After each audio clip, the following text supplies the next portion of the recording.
ಲಾಲ್ ಬಹದ್ದೂರ್ ಶಾಸ್ತ್ರಿ ಲಾಲ್ ಬಹದ್ದೂರ್ ಶಾಸ್ತ್ರಿ ಭಾರತದ ರಾಜಕೀಯ ವಲಯದಲ್ಲಿ ಪ್ರಾಮಾಣಿಕತೆ, ಸರಳತೆ ಮತ್ತು ದೇಶ ಪ್ರೇಮದ ಸಂಕೇತವಾಗಿದ್ದರು. ಭಾರತದ 2ನೇ ಪ್ರಧಾನಮಂತ್ರಿಯಾಗಿ ಸೇವೆ ಸಲ್ಲಿಸಿದ ಅವರು ತಮ್ಮ ಸಾದಗಿ, ನೀತಿ ಮತ್ತು ಬದ್ಧತೆಯಿಂದಾಗಿ ಜನಮನದಲ್ಲಿ ಸದಾ ವಿಶೇಷ ಸ್ಥಾನವನ್ನು ಹೊಂದಿದ್ದಾರೆ.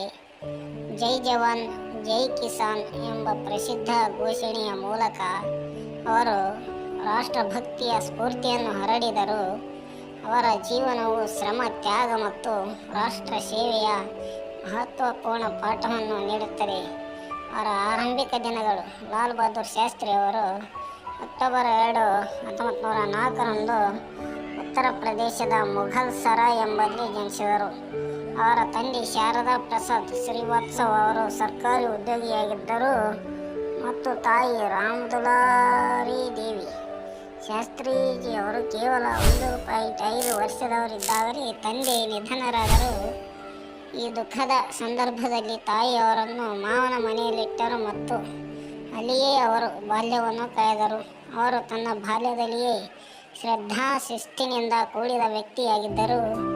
ಶಾಲೆಯಲ್ಲಿ ಅವರು ಒಂದು ಆಸಕ್ತಿಯುತ ವಿದ್ಯಾರ್ಥಿಯಾಗಿದ್ದು, ಸಾಮಾನ್ಯರಂತೆ ಮಾದರಿಯಾಗಿದ್ದರು. ವಿದ್ಯಾರ್ಥಿಯಾಗಿದ್ದು ಬಡತನದ ಮಧ್ಯೆಯೂ ಅವರು ಶಿಕ್ಷಣವನ್ನು ಕಳೆದುಕೊಳ್ಳಲಿಲ್ಲ. ಅವರ ಶಿಕ್ಷಣ ಮತ್ತು ಸ್ವಾತಂತ್ರ್ಯ ಹೋರಾಟದ ಬಗ್ಗೆ ಆಸಕ್ತಿ. ಅವರ ಶಿಕ್ಷಣ ವ್ಯಾಸಂಗವನ್ನು ಅಲಹಾಬಾದ್ನ ಹರಿಶ್ಚಂದ್ರ ಇಂಟರ್ಮೀಡಿಯೇಟ್ ಕಾಲೇಜಿನಲ್ಲಿ ಆರಂಭವಾಯಿತು. ನಂತರ ಕಾಶಿಯ ವಿದ್ಯಾಪೀಠ ಸ್ನಾತಕೋತ್ತರ ಪದವಿ ಪಡೆದರು. ವಿದ್ಯಾಪೀಠದಲ್ಲಿ ಶಾಸ್ತ್ರಿ ಪದವಿ ಪಡೆದದರಿಂದಲೇ ಶಾಸ್ತ್ರಿ ಎಂಬ ಶಬ್ದವನ್ನು ತಮ್ಮ ಹೆಸರಿನಲ್ಲಿ ಇಟ್ಟುಕೊಂಡರು. ಅವರು ಯುವಕರಾಗಿದ್ದಾಗ ಮಹಾತ್ಮ ಗಾಂಧೀಜಿಯವರ ಆದರ್ಶಗಳಿಂದ ಪ್ರಭಾವಿತರಾಗಿ ಸ್ವಾತಂತ್ರ್ಯ ಹೋರಾಟದಲ್ಲಿ ಭಾಗವಹಿಸಿದರು. ಅವರು 1920ರ ದಶಕದಲ್ಲಿ ಗಾಂಧೀಜಿಯ ನಾನ್ ಕೋಆಪರೇಷನ್ ಚಳವಳಿಯಲ್ಲಿ ಸೇರಿ ಬ್ರಿಟಿಷರ ವಿರುದ್ಧ ಹೋರಾಡಿದರು. ಅನೇಕ ಬಾರಿ ಜೈಲಿಗೆ ಹೋಗಿದ್ದರೂ ದೇಶ ಪ್ರೇಮವನ್ನು ಬಿಟ್ಟು ಬಿಡಲಿಲ್ಲ. ಜೈಲಿನಲ್ಲಿ ಅವರ ಓದು ಮತ್ತು ಆತ್ಮಚಿಂತನ ಮುಂದುವರಿಯಿತು. ಅವರ ರಾಜಕೀಯ ಜೀವನದ ಆರಂಭ. ಸ್ವಾತಂತ್ರ್ಯ ಹೋರಾಟದ ನಂತರ 1947ರಲ್ಲಿ ಭಾರತ ಸ್ವಾತಂತ್ರ್ಯ ದೊರೆತಾಗ ಲಾಲ್ ಬಹದ್ದೂರ್ ಶಾಸ್ತ್ರಿಜಿ ಅವರು ಉತ್ತರ ಪ್ರದೇಶ ಸರ್ಕಾರದಲ್ಲಿ ಜಲ ಸಾರಿಗೆ ಸಚಿವರಾಗಿ ನೇಮಕಗೊಂಡರು.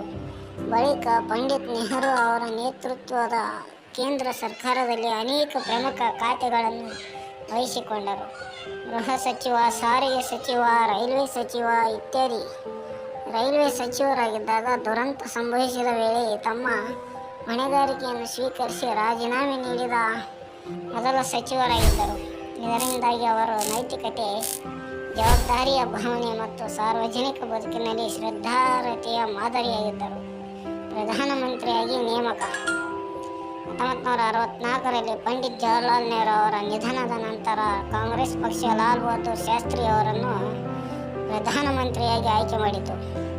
ಅವರು ಅತಿ ಕಡಿಮೆ ಸಮಯದೊಳಗೆ ತಮ್ಮ ಶುದ್ಧ ನಿರ್ವಹಣೆಯಿಂದಲೇ ದೇಶದ ಜನ ವಿಶ್ವಾಸದಲ್ಲಿ ಪಾತ್ರರಾಗಿದ್ದರು. ಶಾಸ್ತ್ರೀಜಿಯವರ ಪ್ರಧಾನಮಂತ್ರಿತ್ವದ ಅವಧಿಯಲ್ಲಿ ಭಾರತವು ಹಲವಾರು ಸವಾಲುಗಳನ್ನು ಎದುರಿಸಿತು. ಆಹಾರ ತೊಂದರೆ, ಆರ್ಥಿಕ ಸಂಕಷ್ಟ ಹಾಗೂ 1965ರ ಭಾರತ-ಪಾಕಿಸ್ತಾನ ಯುದ್ಧ. ಈ ಸಂದರ್ಭ ಅವರು ತೀರ್ಮಾನಾತ್ಮಕ ನಾಯಕತ್ವವನ್ನು ಪ್ರದರ್ಶಿಸಿದರು. ಜೈ ಜವಾನ್ ಜೈ ಕಿಸಾನ್ ಘೋಷಣೆ. 1965ರ ಯುದ್ಧದ ಸಂದರ್ಭದಲ್ಲಿ ಸೈನಿಕರ ಧೈರ್ಯ ಮತ್ತು ರೈತರ ಶ್ರಮವನ್ನು ಮೆರೆದ ಶಾಸ್ತ್ರಿಜಿ ಜೈ ಜವಾನ್ ಜೈ ಕಿಸಾನ್ ಎಂಬ ಘೋಷಣೆಯ ಮೂಲಕ ದೇಶವನ್ನು ಉತ್ಸಾಹದಿಂದ ತುಂಬಿದರು. ಈ ಘೋಷಣೆಯು ಭಾರತದಲ್ಲಿ ಸ್ವಾವಲಂಬನೆಯ ಸಂದೇಶ ನೀಡಿದುದು ಮಾತ್ರವಲ್ಲ, ದೇಶದ ನೈತಿಕ ಹಾಗೂ ರೈತರ ಪ್ರಾಮುಖ್ಯತೆಯನ್ನು ನೆನಪಿಗೆ ತಂದರು. ಪಾಕಿಸ್ತಾನ ಯುದ್ಧ ಮತ್ತು ತಾಷ್ಕೆಂಟ್ ಒಪ್ಪಂದ. 1965ರಲ್ಲಿ ಪಾಕಿಸ್ತಾನ ಭಾರತದ ಮೇಲೆ ಹಮ್ಮಿಕೊಂಡಿದ್ದ ಹಬ್ಬಿನ ದಾಳಿಗೆ ಶಾಸ್ತ್ರೀಜಿಯವರು ಶಕ್ತಿಶಾಲಿ ತಿರುಗೇಟು ನೀಡಿದರು. ಯುದ್ಧದ ಬಳಿಕ ಸೋವಿಯತ್ ಒಕ್ಕೂಟದ ಮಧ್ಯಸ್ಥಿಕೆಯನ್ನು ಉಜ್ಬೇಕಿಸ್ತಾನದ ತಾಷ್ಕೆಂಟ್ನಲ್ಲಿ ಭಾರತ ಪಾಕಿಸ್ತಾನ ನಡುವಣ ಶಾಂತಿ ಸಂಧಾನಕ್ಕೆ ಸಹಿ ಹಾಕಲಾಯಿತು. ಈ ಒಪ್ಪಂದ ಎರಡೂ ದೇಶಗಳ ನಡುವೆ ಶಾಂತಿಯನ್ನು ಸ್ಥಾಪಿಸಬೇಕೆಂಬ ಆಶಯ ಹೊಂದಿತ್ತು. ಅಕಾಲಿಕ ನಿಧನ. ಜನವರಿ 11, 1966ರಂದು ತಾಷ್ಕೆಂಟ್ ಒಪ್ಪಂದದ ತಕ್ಷಣವೇ ಲಾಲ್ ಬಹದ್ದೂರ್ ಶಾಸ್ತ್ರೀಜಿಯವರು ಆಕಸ್ಮಿಕವಾಗಿ ನಿಧನರಾದರು. ಅವರ ಸಾವಿನ ಬಗ್ಗೆ ಹಲವಾರು ಸಂಶಯಗಳು ಹುಟ್ಟುಬಂದವು. ಶಂಕೆಗಳು ಹಿಂದೆಂದೂ ಪ್ರಸ್ತಾಪವಾಗುತ್ತಿದೆ.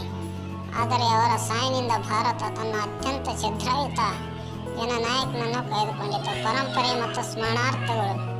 ಲಾಲ್ ಬಹದ್ದೂರ್ ಶಾಸ್ತ್ರೀಜಿಯವರ ನೆನಪಿಗಾಗಿ ಹಲವಾರು ಸ್ಥಳಗಳಲ್ಲಿ ಅವರ ಪ್ರತಿಮೆಗಳು ಸ್ಥಾಪಿಸಲ್ಪಟ್ಟಿವೆ. 1966ರಲ್ಲಿ ಅವರಿಗೆ ಮರಣೋತ್ತರವಾಗಿ ಭಾರತ ರತ್ನ ಪ್ರಶಸ್ತಿಯೂ ಲಭಿಸಿತು. ಶಾಸ್ತ್ರಿ ನಗರ, ಲಾಲ್ ಬಹದ್ದೂರ್ ಶಾಸ್ತ್ರಿ ನ್ಯಾಷನಲ್ ಅಕಾಡೆಮಿ, ಲಾಲ್ ಬಹದ್ದೂರ್ ಶಾಸ್ತ್ರಿ ವಿಮಾನ ನಿಲ್ದಾಣ ಇತ್ಯಾದಿ ಅವರ ಹೆಸರಿನಲ್ಲಿ ಹೆಸರಿಸಲಾಗಿದೆ. ನೀತಿ ಮತ್ತು ಆದರ್ಶಗಳ ಪ್ರತೀಕ, ಸಾಧನೆ ಮತ್ತು ಪ್ರಾಮಾಣಿಕತೆ ಶಾಸ್ತ್ರೀಜಿಯವರ ಬದುಕಿನ ಭಾಗವಾಗಿದ್ದವು. ಅವರು ಎಂದಿಗೂ ವೈಭವವನ್ನು ತಲುಪಿಸಲಿಲ್ಲ, ಸರ್ಕಾರಿ ಸಂಪತ್ತನ್ನು ದುರುಪಯೋಗ ಮಾಡಿಕೊಂಡಿಲ್ಲ. ಅವರ ಕುಟುಂಬದವರು ಕೂಡ ಬಹುಮಾನ ಪಡೆದಿದ್ದಾರೆ ಎಂಬುದು ಬಹುಮಾನವಲ್ಲ, ಅವರು ಶಾಸ್ತ್ರೀಜಿ ಆದರ್ಶಗಳ ಪ್ರತಿಬಿಂಬ. ಉಪಸಂಹಾರ. ಲಾಲ್ ಬಹದ್ದೂರ್ ಶಾಸ್ತ್ರಿ ಅವರ ಜೀವನ ನಮಗೆ ಹೇಗೆ ಸರಳತೆಯಲ್ಲಿಯೇ ಮಹತ್ವಪೂರ್ಣ ಸೇವೆ ಸಲ್ಲಿಸಬಹುದೆಂಬ ಪಾಠವನ್ನು ಕಲಿಸುತ್ತದೆ. ಅವರು ಸಣ್ಣ ಚಟುವಟಿಕೆಗಳಲ್ಲೂ ತೀವ್ರ ನಿಷ್ಠೆಯನ್ನು ತೋರಿದ ನಾಯಕ.